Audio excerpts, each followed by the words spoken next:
The chamber fell silent as Ambassador Threll's claws clicked against the judgment podium. His three eyes swept across the packed gallery where representatives from 47 different species watched with barely contained excitement. The human stood in the center of the floor, hands clasped behind his back, gray hair catching the harsh overhead lights. His face showed no emotion, though deep lines around his eyes and mouth told stories of a life well lived. "The Galactic Council has reached its verdict," Threll announced, his voice amplified through translation nodes embedded throughout the chamber. Ambassador Jackson Moore of the Terran Diplomatic Corps stands accused of violating the Treaty of Non-Interference. The evidence is clear. He provided technological blueprints to the Viridian colonies during their civil conflict. Jackson said nothing. He simply stood there, his worn suit jacket hanging loose on his thin frame. To most observers, he looked like exactly what he appeared to be. An old man at the end of his career who had made one final mistake.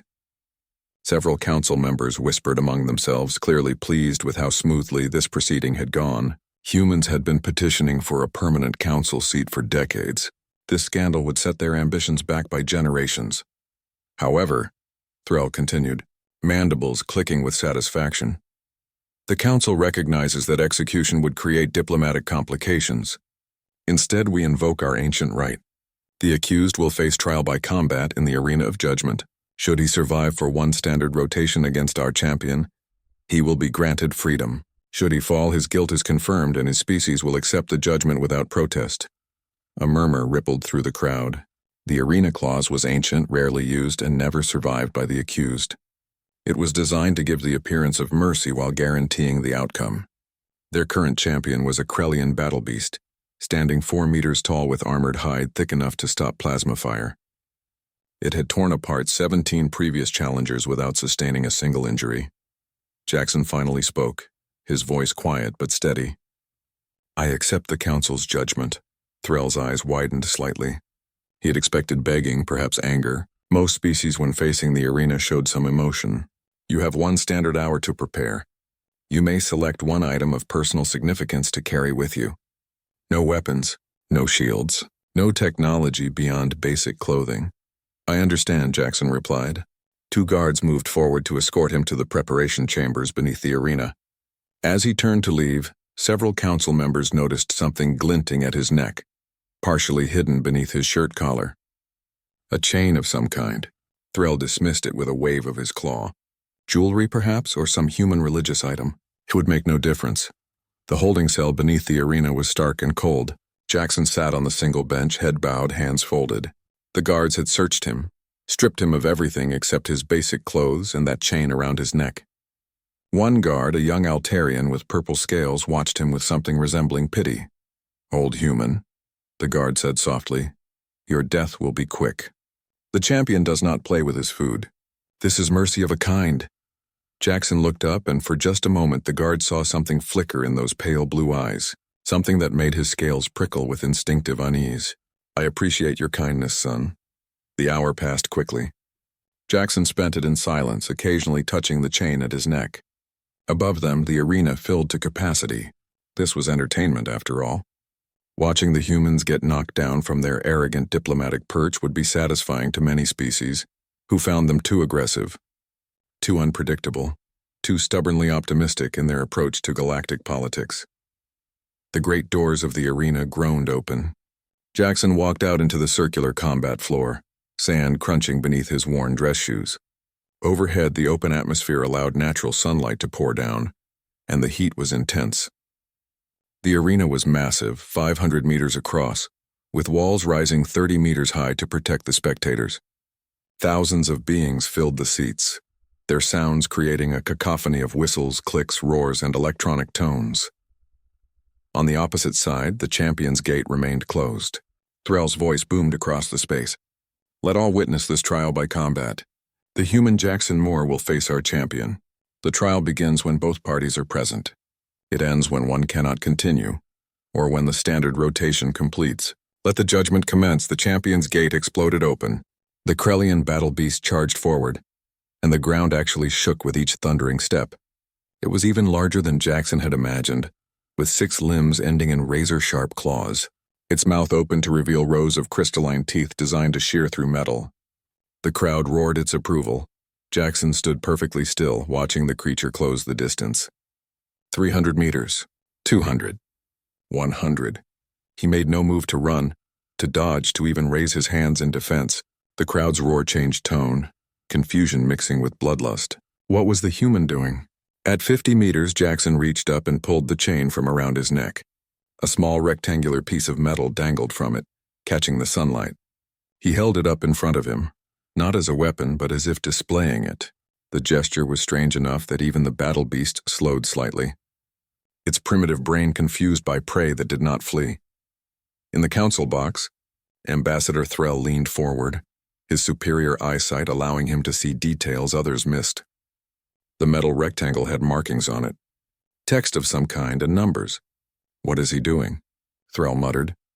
Beside him, a researcher frantically typed into a datapad. "Ambassador, I'm cross-referencing human cultural items. That appears to be what they call a dog tag. It's a military identification device. But surely this human is just a diplomat." "Find out everything about Jackson Moore," Threll ordered, an unfamiliar feeling creeping into his thoughts. "And do it now." In the arena, Jackson lowered the dog tag back around his neck and tucked it beneath his shirt. Then he did something that made the entire crowd fall silent. He smiled, not a smile of fear or resignation. A smile that showed teeth, a predator's expression that humans rarely displayed in polite company. The battle beast resumed its charge, closing the final distance in seconds. Its massive claw swept through the air, moving fast enough to create a whistling sound, aimed directly at the old man's head. Jackson moved. After 73 years, muscle memory didn't fade. It was etched into bone and sinew and neural pathways that ran deeper than conscious thought. His body dropped and twisted, the claw passing through empty air where his head had been a fraction of a second before. The crowd gasped. The beast, confused by missing such slow prey, pivoted with surprising speed for something so large. Its tail whipped around like a massive club. Jackson rolled forward under the strike, coming up in a crouch just beneath the creature's armored chest.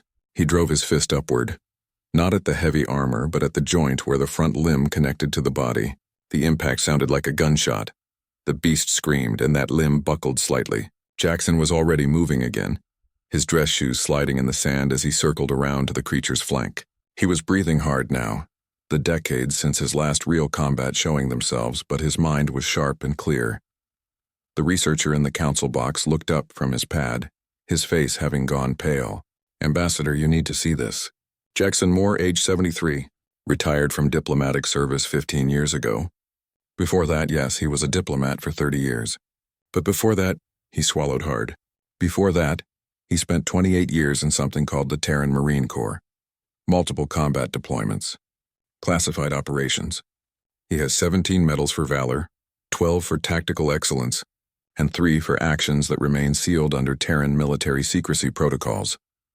Threll's claws gripped the railing so hard they left gouges in the metal. "What have we done?" In the arena, the battle was just beginning. The Krellian champion had never experienced pain before. In 17 previous matches, nothing had managed to penetrate its armor or find the weak points in its biology.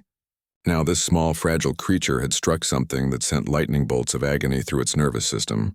The beast's tactical programming, crude but effective, immediately classified Jackson as a serious threat.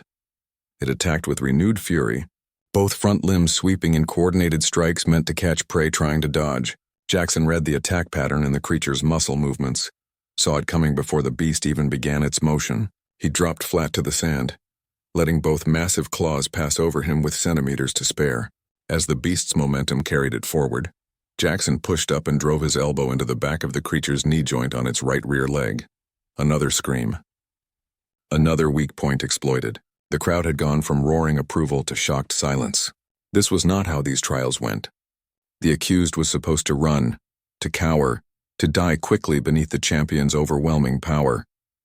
Instead, they were watching something that looked choreographed, like a dance where only one partner knew the steps. In his private box, the Viridian ambassador stood abruptly. "That movement pattern. I have seen it before." His assistant looked at him questioningly. "During our civil conflict, there were reports from the front lines. Ghost units that appeared without warning, struck with surgical precision and vanished. We thought they were rebels who had received special training, but the rebels claimed they were government special forces. Neither side could ever prove where these units came from. Are you suggesting the humans interfered beyond just providing blueprints? The assistant asked. I am suggesting that perhaps the blueprints were not the interference the council should have been worried about. Jackson's lungs burned, and sweat poured down his face despite the cooling properties of his modified diplomatic clothing. He was not the man he had been at 30 or even 50. Age was undefeated in its own arena, but the Krellian was learning fear, and fear made creatures stupid. The beast charged again, abandoning its tactical programming in favor of pure aggression. It wanted to crush this tiny thing that hurt it, wanted to grind it into the sand and roar its dominance. Jackson waited until the last possible moment, then threw himself sideways into a roll that would have destroyed his shoulder joints if he had not executed it perfectly. The beast crashed into the arena wall behind where he had been standing, hard enough to crack the reinforced stone. Before it could recover, Jackson was moving toward it, not away. He leaped onto its back, fingers finding purchase in the grooves of its armor plates. The champion bucked and twisted, trying to dislodge this parasite. Jackson held on with a grip strength born from years of climbing obstacles while carrying full combat gear. He worked his way up toward the base of the creature's skull, where he knew the neural cluster would be located. Every species had one, and every species had it in roughly the same relative position. Evolution was predictable that way. The crowd began to murmur, then shout. Betting pools that had given Jackson odds of 10,000 to 1 against surviving even 5 minutes were suddenly looking very different. Money and credits and precious metals were changing hands at a frantic pace. The bookmakers were sweating, realizing they might actually have to pay out on the impossible. Ambassador Threll watched with growing horror as his carefully constructed trap transformed into a potential disaster. If the human won, the political implications would be enormous. It would prove human capability in a way that centuries of diplomatic negotiations had not. Every species in the council would have to reevaluate their assumptions about human limits and potential. Can we stop the trial? He demanded. The council's legal advisor, an ancient Praetorian who had served for 2 centuries, shook his head slowly. Once the trial by combat begins, only death or time completion can end it. To interfere would invalidate our entire legal structure. Every trial ever conducted would be called into question. The political chaos would be unimaginable. Jackson found what he was looking for, a small gap where 2 armor plates met, just wide enough for fingers to slip through. He had no weapon, but humans had been killing things with their bare hands since before they invented fire. It was the oldest skill, coded into their DNA by millions of years of evolution on a death world that tried constantly to eat them. He worked his fingers into the gap and pulled with everything he had. The armor plate shifted just millimeters, but it was enough. The battle beast's movements became frantic, recognizing on some instinctive level that its death was now a real possibility. It slammed itself sideways into the arena wall, trying to crush Jackson between its bulk and the stone. Jackson let go at the last instant, dropping and rolling away as thousands of kilograms of armored flesh impacted the wall with a sickening crunch. He came to his feet 10 meters away, chest heaving, vision starting to blur at the edges. His body was screaming at him to stop, to rest, to acknowledge that he was 73 years old and had no business doing this anymore. The beast rose slowly, injured now in ways that would not quickly heal. One of its front limbs hung uselessly, the joint Jackson had struck earlier now too damaged to bear weight. It was limping on the rear leg he had targeted, but it was still immensely dangerous and Jackson's stamina was failing. The Krellian's handlers in the preparation area watched their monitors with disbelief. The human is using pain compliance techniques, one of them said. He is not trying to kill the champion. He is trying to disable it gradually, to reduce its combat effectiveness while conserving his own energy. That means he is planning for the long term. Another handler responded. He believes he can last the full rotation. Impossible. No being can maintain that level of combat performance for that long. The adrenaline crash alone will kill him. But they did not know about the breathing techniques Jackson was using between exchanges, the way he was controlling his heart rate and managing his blood chemistry. They did not know about the 1,000 battles he had fought on 100 different worlds, in environments that ranged from crushing ocean depths to frozen mountain peaks. They did not know that humans had taken their frail, unspecialized bodies and used them to conquer their entire planet by being too stubborn to quit and too smart to fight fair. The beast charged again, slower this time, more cautious. Jackson did not try to dodge. Instead, he moved forward to meet it, closing the distance before the creature could build momentum. He went low under the snapping jaws and drove both fists into the creature's throat. Not hard enough to kill, but hard enough to make breathing difficult. The champion staggered back, wheezing. For the first time in its life, it felt something new, the desire to flee. But the handlers had trained that instinct out of it, replacing it with aggression programming. It could not run. It could only fight, and so it did, launching attack after attack while Jackson methodically broke it down, piece by piece, joint by joint, with the patience of a craftsman and the precision of a surgeon. The sun moved across the sky. Minutes became an hour, then 2. The crowd's bloodlust had transformed into something else. Respect, even fear. They were watching a masterclass in combat efficiency, seeing what a human could do when pushed to the edge and refused to step back. In the council chambers, emergency sessions were being called. Ambassadors from species who had considered humans primitive and naive were suddenly requesting full briefings on human military capabilities. Trade negotiators were revising their strategies, realizing that perhaps the humans had been allowing themselves to seem weaker than they were, playing diplomatic games while hiding their true potential. Jackson's body was failing. His hands were broken, the bones in his fingers fractured from repeated impacts against the beast's armor. His ribs were cracked from glancing blows he had not quite avoided. Blood ran from a cut above his eye, and his breathing sounded like sandpaper. But he was still standing, and the Krellian champion was barely moving now, its eyes showing confusion and pain. The dog tag around Jackson's neck caught the sunlight again as he moved. Just a piece of stamped metal with a name, a serial number, and a blood type. But to anyone who knew military culture, it represented something more. The knowledge that some people walked willingly into harm's way so that others would not have to. That sacrifice and duty were not just words, but principles worth dying for. The full rotation approached its completion. Jackson had only to survive another hour. The medical teams stationed around the arena had already gone through their entire supply of emergency stimulants. They had expected to use them on the champion after a quick victory. Instead, they watched helplessly as both combatants showed signs of severe physical trauma. The human should have collapsed 20 minutes ago based on their readings of his biological signatures. His heart was beating at dangerous levels. His blood pressure was through the ceiling, and his body temperature suggested he was cooking from the inside out. Yet he remained on his feet, moving with mechanical precision even as his body betrayed him. A young medical officer from Proxima Station spoke quietly to her supervisor. I pulled his diplomatic records. He has been taking medication for a heart condition for the past 8 years, blood thinners, pain management drugs for old combat injuries. His medical file says he should avoid strenuous physical activity. Then he is killing himself, the supervisor replied. Even if he wins this trial, he may not survive the victory. Jackson knew they were right. He could feel his heart struggling, feel the way his left arm was going numb. The signs were obvious to anyone with medical training, and he had field medic certifications from 30 years ago. He was having a cardiac event, probably had been for the past 20 minutes. His body was running on adrenaline and willpower, 2 resources that were nearly exhausted.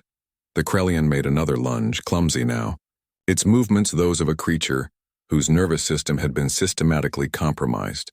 Jackson sidestepped, his own movement barely faster than the beast's.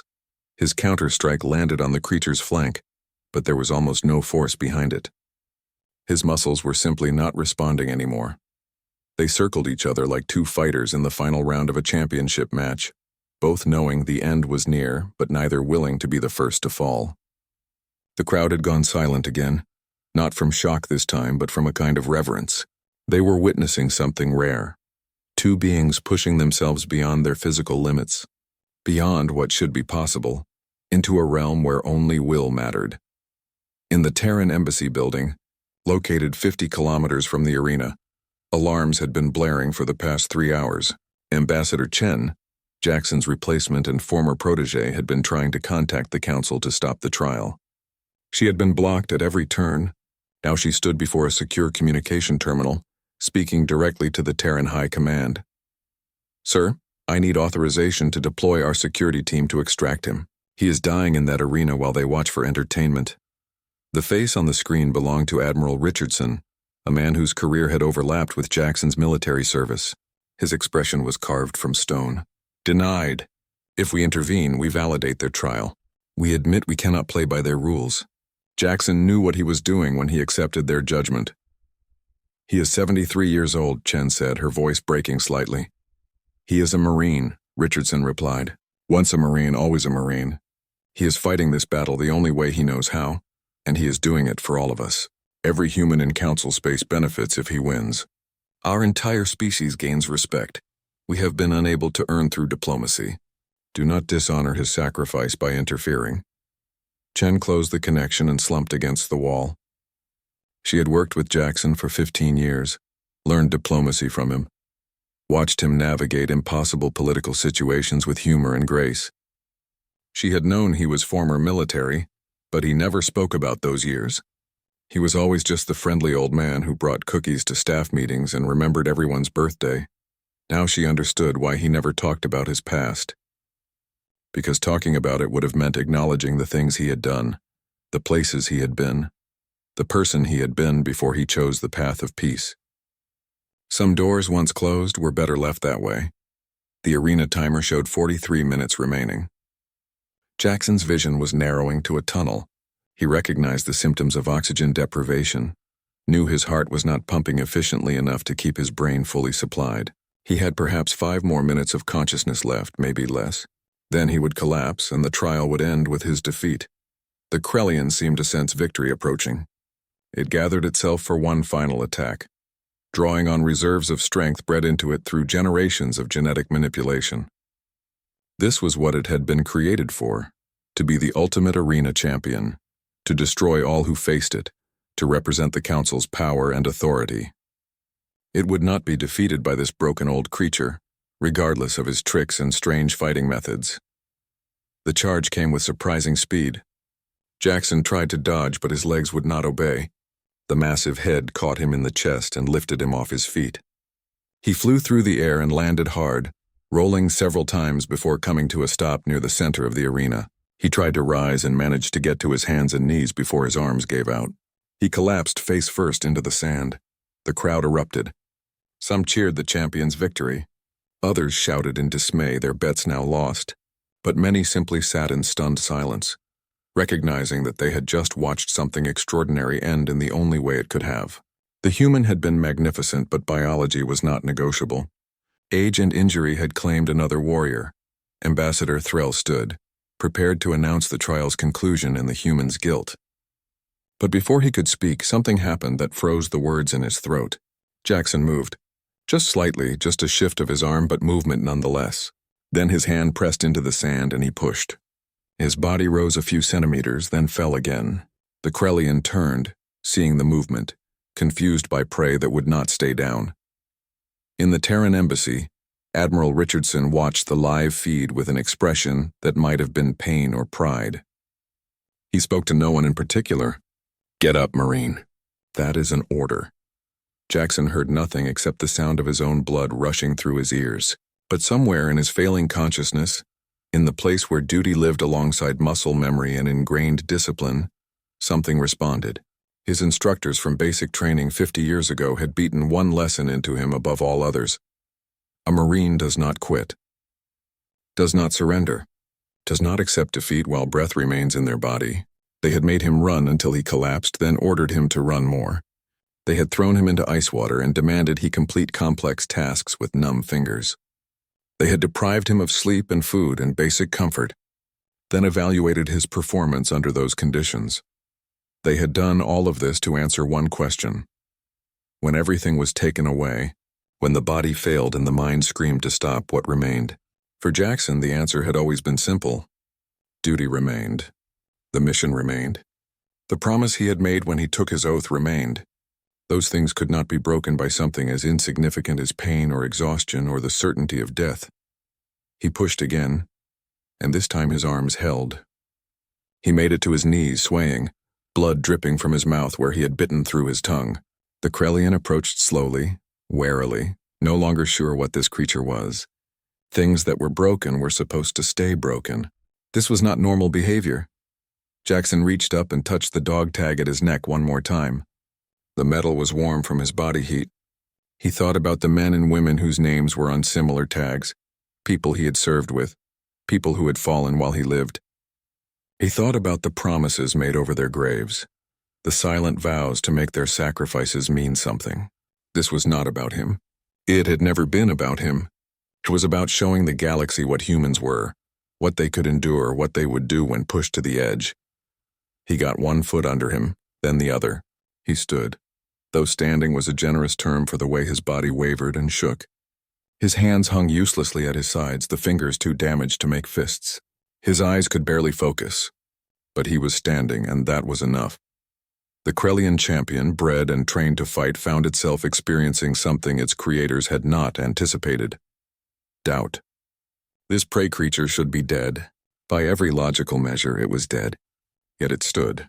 The beast's tactical programming offered no guidance for this situation. It had no protocols for fighting the already defeated.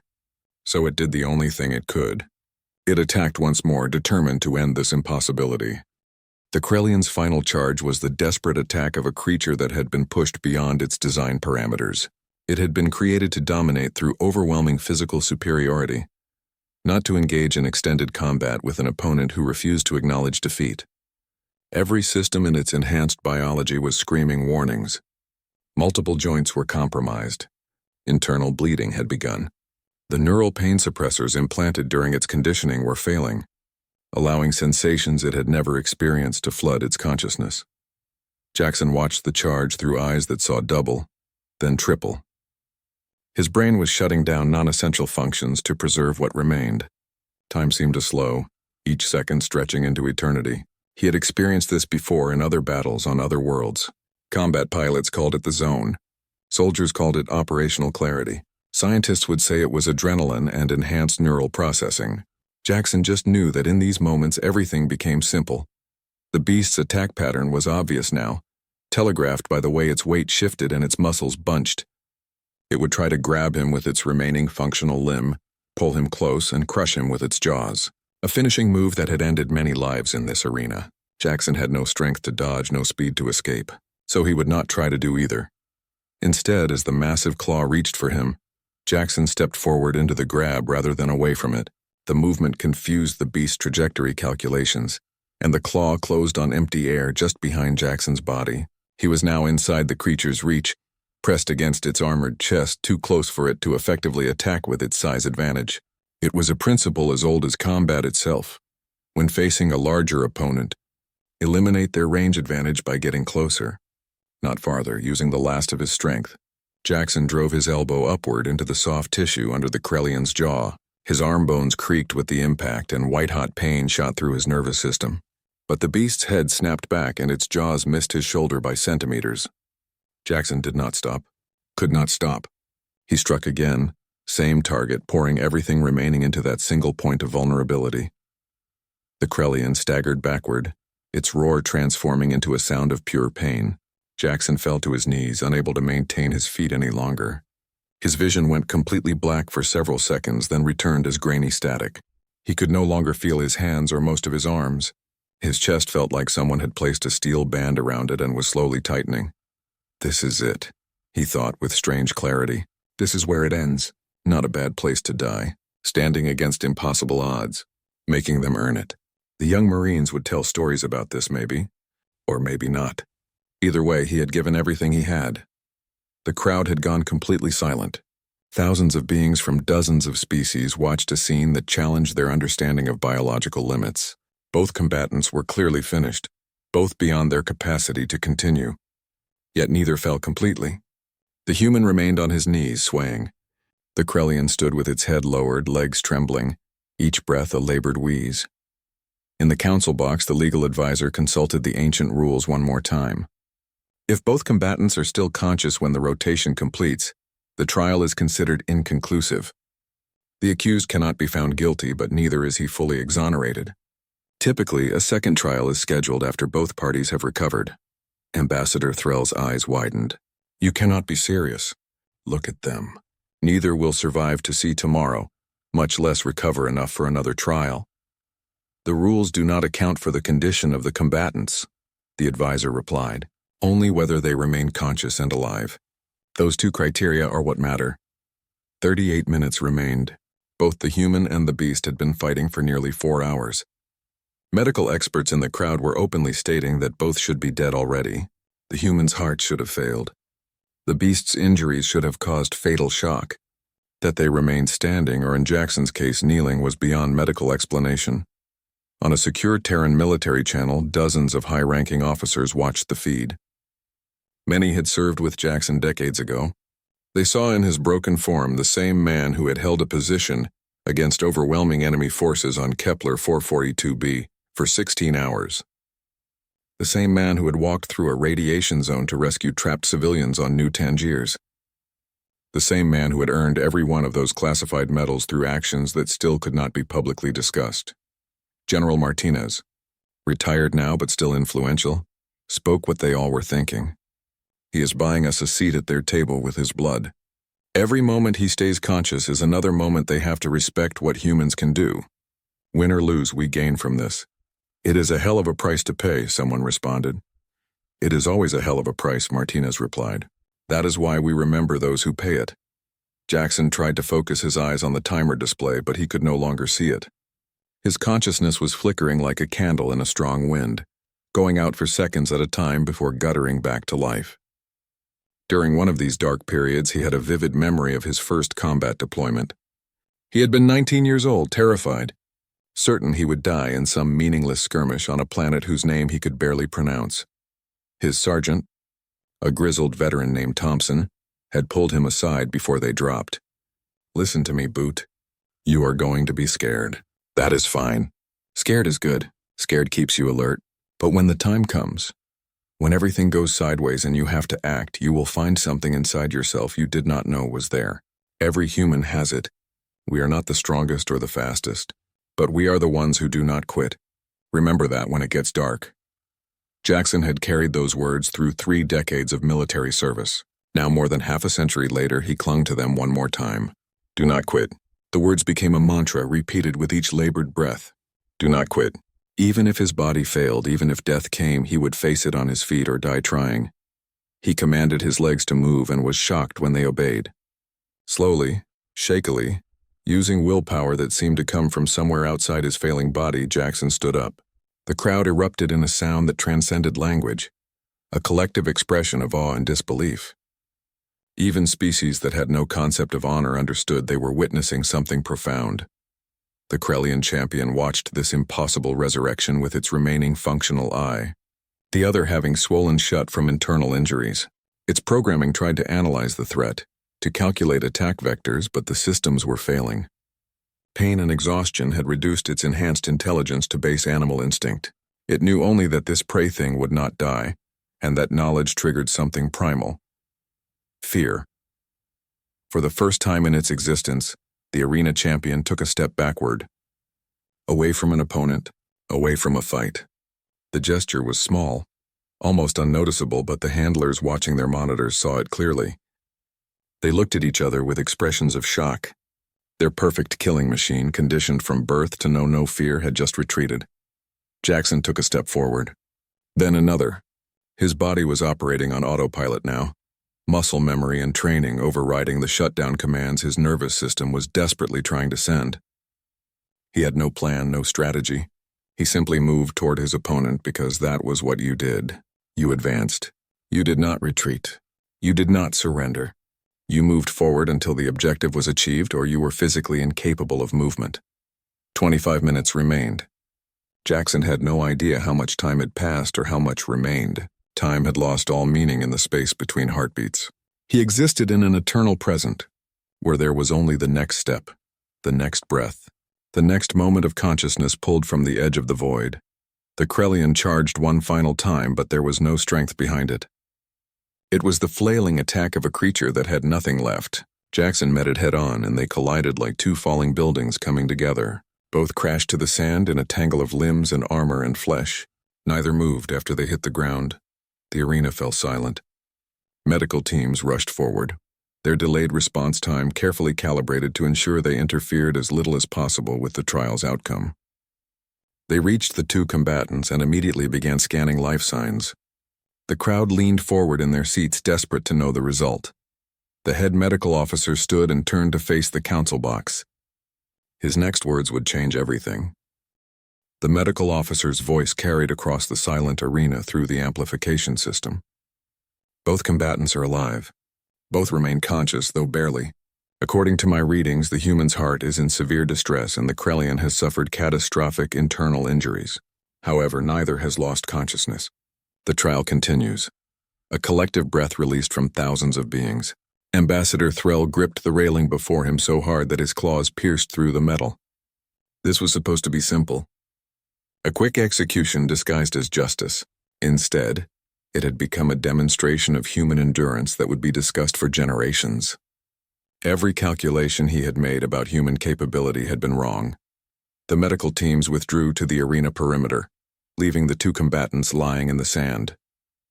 Council rules were absolute. No interference until the trial concluded through death, unconsciousness, or time expiration. They could monitor, they could prepare, but they could not treat. Jackson lay on his back, staring up at the sky. His chest rose and fell in irregular patterns, each breath a victory against his failing cardiovascular system. He could not feel most of his body anymore, which was probably a mercy. The pain that remained was distant, filtered through layers of shock and neurological shutdown. 22 minutes remained. It might as well have been 22 years. Each second stretched into infinity. Jackson's mind drifted, consciousness slipping between present and past. He remembered the day he had joined the diplomatic corps 30 years ago. His commanding officer had asked him why he wanted to leave military service for civilian work. "Because I have spent enough time breaking things," Jackson had answered. "I want to spend what remains building things instead. Peace is harder than war. I would like to try the harder path." The officer had smiled. "Once a Marine, always a Marine, Jackson. You can change your uniform, but you cannot change what you are. When the moment comes, when everything is on the line, you will remember your training. You will be what you were made to be." Jackson had disagreed at the time.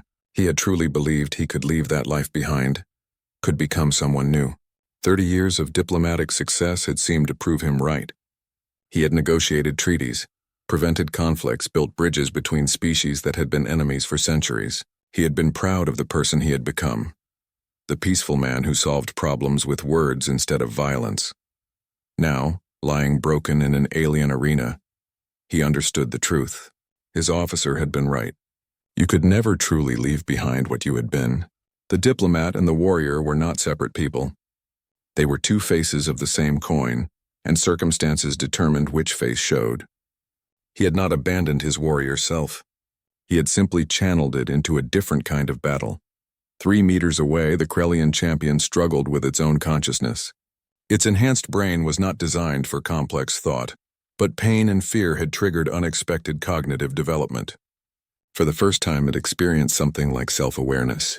It understood that it was injured. It understood that the small creature had done this. Most importantly, it understood that it did not want to fight anymore. This revelation was revolutionary for a being that had known only combat conditioning and aggression programming. The handlers watching their monitors saw the change in the creature's neural patterns. "It is learning," one of them whispered. "Combat stress is forcing cognitive evolution. This was not supposed to be possible." "Shut down the feed," another handler ordered. "If the council sees this, if they realize their champion can develop beyond its programming, there will be questions. Dangerous questions about how we create these creatures and what rights they might have." The feed went dark, but dozens of spectators had already recorded the telemetry. The secret would not remain secret for long. The Krellian program, which had operated for centuries without ethical oversight, had just created its own extinction through this single trial. Sometimes the consequences of actions took time to manifest, but they came nonetheless. 15 minutes remained. Jackson's consciousness flickered again, and this time when it returned he found himself thinking about the Viridian colonies. The civil war that had prompted his so-called interference. Children had been dying. Hospitals had been bombed. Refugee camps had been strafed by aircraft. He had watched the intelligence reports and felt his diplomatic neutrality crack. The technology blueprints he had provided were not weapons. They were water purification systems, Medical scanners, agricultural enhancers, things that would help civilians survive regardless of which side won the war. But he had known providing them would violate the non-interference treaty. He had done it anyway because some rules deserved to be broken when lives hung in the balance. The council had called it interference. Jackson called it being human. His species had not clawed its way up from the caves by following rules. They had survived by being adaptable, by making hard choices, by sometimes doing the wrong thing for the right reasons. Humans were messy and contradictory and ethically complicated. That was their strength, not their weakness. The Terran embassy had erupted into controlled chaos. Ambassador Chen was coordinating with every human ship in the sector, preparing for multiple scenarios. If Jackson died, they would need to manage the political fallout. If he somehow survived, they would need to capitalize on the moment. Either way, human standing in the galactic community was about to shift dramatically. A junior diplomat burst into her office. Ambassador, the Viridian government just released a statement. They are admitting that the technology Jackson provided saved approximately 200,000 civilian lives during their conflict. They are requesting the council dismiss all charges and issue a formal apology. Chen looked up sharply. Why now? Why not before the trial? They say they were threatened with trade sanctions if they spoke publicly. But after watching Jackson fight for 4 hours, their leadership decided some things matter more than economic pressure. They are willing to face the consequences. Chen felt tears sting her eyes. This was what Jackson had taught her. Diplomacy was not about avoiding conflict. It was about standing for something worth the cost. He had known providing that technology might end his career. He had done it anyway. Now he was paying the price, and his example was inspiring others to show the same courage. 10 minutes remained. In the arena, both combatants had not moved significantly. The crowd had begun to realize they were watching something unprecedented. A trial that would end not with a victor's roar, but with two beings who had fought each other to absolute exhaustion. Neither defeated, neither triumphant. It was a draw, a concept the arena had never contemplated. Jackson's thoughts turned to his family. His wife had died 6 years ago, her long battle with illness finally ending. She had made him promise to keep living, to find purpose and meaning in whatever remained. He hoped she would understand what he had done here, that he had stood for something, that he had not gone quietly. His children were scattered across Terran space, living their own lives. They knew he had been in the military, but had never pressed for details. He had kept those years locked away, not wanting to burden them with the weight of his past. Maybe that had been wrong. Maybe they deserved to know who he had been before he became their gentle, diplomatic father. Maybe they would be proud. 5 minutes remained. The medical officer approached the council box again. Ambassadors, both combatants are approaching critical failure. The human's heart cannot sustain this much longer. The Krellian is bleeding internally. If the trial continues to completion, both will likely die minutes after it concludes.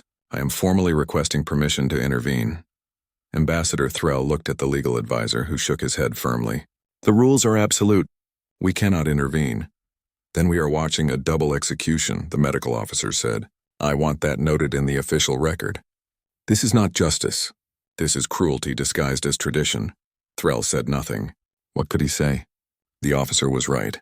They had created this situation, had thrown an old man into their arena expecting a quick execution, and instead had gotten a lesson in human endurance that made them all complicit in whatever outcome resulted. The council's reputation would be damaged regardless of how this ended. They had shown themselves to be petty and vindictive, willing to murder through legal technicalities. 3 minutes remained. Jackson found one last reserve of strength, pulling it from a place beyond physical capability. He rolled onto his side, then pushed himself up onto his hands and knees. The crowd gasped, having thought him completely finished. He crawled forward, each movement an exercise in agony until he reached the Krellian. The beast watched him approach with its one functional eye, too exhausted to feel fear anymore. Jackson placed his broken hand on the creature's armored head, the gesture almost gentle. He understood now that they were the same. Two beings forced into a conflict neither had chosen, both victims of systems that valued spectacle over compassion. It is all right, Jackson whispered, knowing the creature could not understand his words but hoping his tone would convey meaning. It is almost over. You fought well. Rest now. The Krellian's eye closed and its breathing became more regular. The gesture of kindness from its enemy seemed to give it permission to let go, to stop fighting the pain and fear. In the observation room, the handlers watched in stunned silence as their champion, bred and conditioned for nothing but violence, responded to gentleness with trust. 1 minute remained. Jackson did not have the strength to stand again. He sat in the sand next to the Krellian, his hand still resting on its head, waiting for time to run out. The crowd had gone completely silent, understanding that they were witnessing something sacred. The enmity between combatants had transformed into fellowship, two warriors acknowledging each other's courage and finding peace in mutual respect. The timer reached 0, and a tone sounded throughout the arena. The trial by combat was concluded. Jackson had survived the full rotation. By the ancient rules, he was free, his guilt unproven, his honor intact. Medical teams rushed forward immediately, surrounding both combatants with equipment and expertise. The crowd rose as one, a gesture of respect that transcended species and culture. In the council box, Ambassador Threll sat down heavily, looking 20 years older than he had that morning. He had tried to crush the humans' diplomatic aspirations, and the medical bay adjacent to the arena had been designed to handle injuries, not miracles. Yet that was what the staff found themselves confronting. Jackson Moore should have been dead 3 times over according to their scans. His heart had suffered what they classified as a catastrophic event. Multiple bones were fractured or broken. Internal bleeding was extensive. His body chemistry was so far outside normal parameters that their equipment struggled to classify it. Yet he lived, consciousness clinging to life with the same stubbornness he had shown in the arena. The chief medical officer, a being from Andromeda sector whose species had been practicing medicine for 3,000 years, stood over Jackson's treatment pod with an expression of professional confusion. His biology should not permit this. The stress hormones in his system should have killed him hours ago. His heart is operating at 30% capacity, yet he remains aware and responsive. A younger nurse, human herself and working off-world as part of the cultural exchange program, supplied the answer quietly. It is called the will to live, doctor. Humans have it in abundance. We are very good at not dying when we should. That is not a medical term, the doctor replied. No, she agreed. But it is still true. In the pod next to Jackson's, the Krellian champion was receiving similar treatment. Its handlers had arrived with specialized equipment, but the medical staff had barred them from the treatment area. You do not get to reclaim your weapon now, the chief medical officer had declared. This creature is a patient under my care, and it will be treated as such, not as property. The handlers had protested, citing ownership documents and genetic patents, but the doctor had been unmovable. Something had shifted in the galactic consciousness during that trial. Beings who had accepted the existence of bred combat creatures without question were suddenly asking uncomfortable questions about rights and autonomy. The ground was shifting beneath institutions that had stood unchallenged for centuries. Jackson drifted in and out of awareness, his mind not quite willing to accept that the trial was over. Every time consciousness returned, he expected to be back in the arena, back in the fight. It took several cycles before his brain registered the change in environment. Clean walls instead of sand and blood, medical equipment instead of hostile opponents, safety instead of threat. His body began to accept what his mind was telling it. The battle was done. He could rest now. Ambassador Chen arrived at the medical facility within the hour, accompanied by a full security detail and a team of lawyers. She found Jackson conscious but barely, his eyes tracking her movement as she approached his pod. "You crazy old man," she said, her voice thick with emotion. "You nearly gave me a heart attack watching you out there." Jackson's lips moved and she leaned closer to hear his whisper. "Did we win?" "You survived the full rotation," she confirmed. "The charges are dismissed. You are free. More than that, you have become the most famous human in council space. Every news feed is showing footage of the trial. Diplomats from 60 different species have contacted our embassy, wanting to discuss closer relations with Earth. You bought us a seat at the table, Jackson. You bought it with blood, but you bought it." He closed his eyes, a slight smile crossing his damaged face. "Good.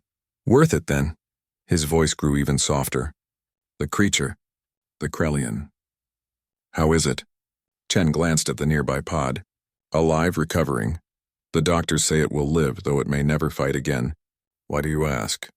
It was just doing what it was made to do, Jackson replied. Not its fault. Make sure they treat it well.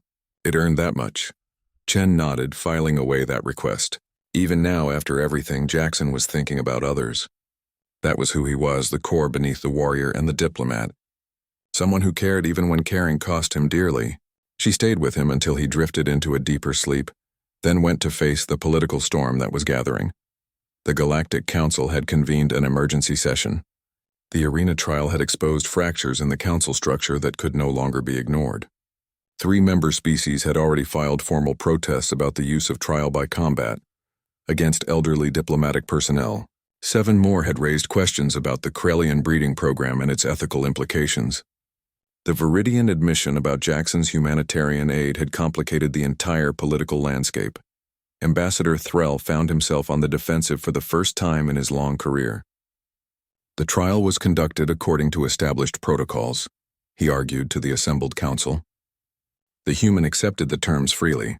The outcome was determined by ancient law, not by council prejudice. A representative from the Centauri Federation stood, her 4 arms crossed in a gesture of disgust. You put a 73-year-old diplomat into an arena with a creature bred to kill.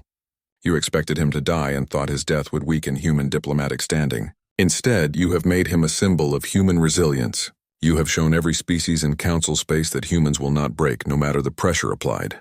This was not justice. This was political assassination disguised as tradition. Other voices joined hers. The chamber erupted into arguments that had been building for years. The human question had divided the council since Earth had first applied for membership. Some species saw humans as useful allies, clever and adaptable. Others saw them as dangerous, too aggressive and too unpredictable. The arena trial had forced everyone to choose a side. On Earth, news of the trial spread across every network and feed. Jackson Moore had been a minor diplomatic figure, respected but not famous. Now his image was everywhere. The old man in the worn suit standing against an armored beast refusing to fall. It resonated with something deep in the human psyche. They had always been the underdog species, clawing their way up from a savage planet, fighting for every bit of respect in a galaxy full of older, more established civilizations. Military recruitment offices saw a surge in applications. Young people watched the footage and saw what one old Marine could do when pushed to his limits. They wanted to be that strong, that determined, that unbreakable. Veterans who had left service years ago found themselves straightening their postures, remembering what they had been. The dog tag around Jackson's neck became a symbol, and jewelry stores sold out of similar items within days. 3 days after the trial, Jackson woke in a proper hospital room. The medical pod had done its work, knitting bones and repairing tissue, though full recovery would take months. He felt weak but clear-headed. The first thing he saw was a familiar face sitting in a chair beside his bed. Admiral Richardson, who had watched the trial from Earth, had traveled to council space specifically to visit. He stood when Jackson's eyes opened, at ease, Marine. Though I suppose that is funny to say to someone who has been unconscious for 3 days. Admiral, Jackson said, his voice rough but stronger than before. What are you doing here? Checking on an old friend, Richardson replied. And thanking you. What you did out there changed the game for all of us. The Council has fast-tracked Earth's application for full membership. We will have a permanent seat within the month. They are even talking about appointing you as the first human council member. Jackson shook his head slightly. I am retired. Was retired. Still retired. Find someone younger for that job. Already did, Richardson said with a smile. Ambassador Chen. She has your political skills without the habit of nearly dying in public spectacles. But we need you for something else. We need you to help us train a new generation of diplomatic personnel, people who understand that sometimes words are not enough, that sometimes you have to be willing to stand in the arena, literally or figuratively, to defend what matters. Jackson was quiet for a moment. I spent 30 years trying to leave that part of myself behind, trying to be better than the warrior I was. You were never just a warrior, Richardson said gently, and being a warrior was never something lesser. You protected people, Jackson, with weapons when necessary, with words when possible. The method changed, but the mission never did. What you showed them out there was not violence. It was resolve. The willingness to pay the cost that duty demands. That is worth teaching. Before Jackson could respond, there was a knock at the door. A medical assistant entered, looking nervous. Forgive the interruption, but there is someone here who wishes to see Ambassador Moore. It is unusual, but the request has been approved by the chief medical officer. Who? Jackson asked. The assistant stepped aside and a massive shape filled the doorway. The Krellian champion, still bandaged and moving carefully, had to duck to enter the room. Its handlers had been overruled by the creature itself, which had refused food and treatment until allowed to see the human. Now it approached Jackson's bed slowly, stopping a respectful distance away. For a long moment, human and Krellian regarded each other. Jackson saw intelligence in those eyes that had not been there during their fight. The creature had changed, evolved through trauma into something more than it had been. It reached out one massive claw and carefully, gently touched Jackson's hand where it rested on the bed. The gesture was unmistakable. Gratitude, respect, recognition of shared experience. Jackson placed his other hand on the claw. We both survived, he said quietly. The Krellian made a sound, not a roar or a scream, but something softer, almost like a sigh. Then it withdrew its claw and turned to leave, moving with dignity despite its injuries. At the doorway, it paused and looked back one final time. Some communication passed between them that needed no words. Then it was gone. Admiral Richardson watched the exchange with interest. That creature just made the decision for you, I think. Whatever you just experienced, whatever understanding passed between you, that is what we need you to share. The galaxy is changing, Jackson. Species are evolving politically and socially. We need guides who understand that strength and compassion are not opposites, that warriors can be peacemakers. That age is not weakness. Jackson closed his eyes briefly, then opened them with decision. All right, I will do it. But on one condition. We help that creature. Use whatever influence we have gained to ensure it is never forced to fight again. It has earned its freedom. Already done, Richardson assured him. Chen filed the paperwork yesterday. The Krellian breeding program is being shut down, and all existing creatures are being given protected status. Your friend there is going to live out its days in a sanctuary. Turns out when you embarrass the council badly enough, they become very agreeable to your demands. Over the following weeks, as Jackson slowly recovered, the full impact of the arena trial became clear. The footage had spread beyond council space, reaching independent systems and isolated colonies. Everywhere it went, it carried the same message.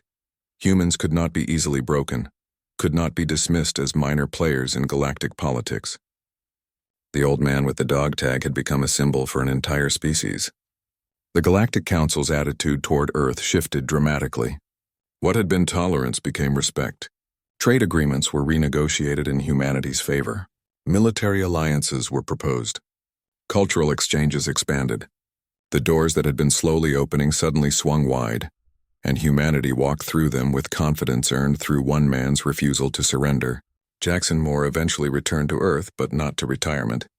He established a training program for diplomatic personnel, teaching them to navigate the complex intersection of strength and subtlety. His students learned to negotiate from positions of principle rather than weakness, to understand when to push and when to yield, and most importantly, to recognize that the willingness to pay a personal cost for the right reasons was the foundation of all meaningful diplomacy. The dog tag he had worn in the arena was placed in a museum, part of an exhibit on human-galactic relations.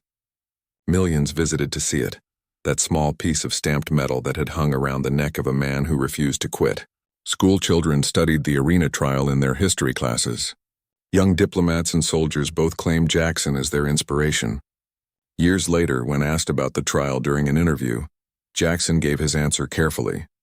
People call me a hero for what happened that day, but I was just an old man doing what I thought was right. The real heroes are the ones who do that every day, in smaller ways when no one is watching and no crowd is cheering. We all face our own arenas. The question is not whether we will fall, because we all fall eventually. The question is whether we get back up, whether we keep fighting for what matters even when the cost is high. That is what being human means. That is what I hope I showed them. The interviewer pressed him on whether he would do it again, knowing the cost. Jackson smiled, touching the scar tissue on his chest where his heart had nearly failed. Without hesitation, some things are worth dying for. Being human means recognizing that there are principles, people, and purposes larger than yourself. I was given the gift of surviving long enough to fight one more battle. Not everyone gets that chance. I would not waste it by backing down. The Krellian, living in its sanctuary, also gave an interview years later through a translation device. It had learned to communicate, its forced evolution continuing into linguistic capability. When asked about Jackson Moore, it responded simply, "He showed me that strength without mercy is not strength at all. That true power lies in choosing not to kill when killing would be easy. He is the only opponent who ever treated me as something more than a weapon. For that, I will remember him across all my remaining years." And so the story of the arena trial became legend, not because of spectacular violence or dramatic victory, but because it demonstrated something fundamental about humanity. When pushed to their absolute limits, when everything seemed lost, humans found reserves of strength that defied logic and biology. They adapted, endured, and refused to accept defeat. The old man with the dog tag had shown the galaxy what one human could do. It made them wonder, sometimes with excitement and sometimes with fear, what humanity as a whole might be capable of. That question would shape galactic politics for generations to come. All because an old Marine remembered who he had been when it mattered most.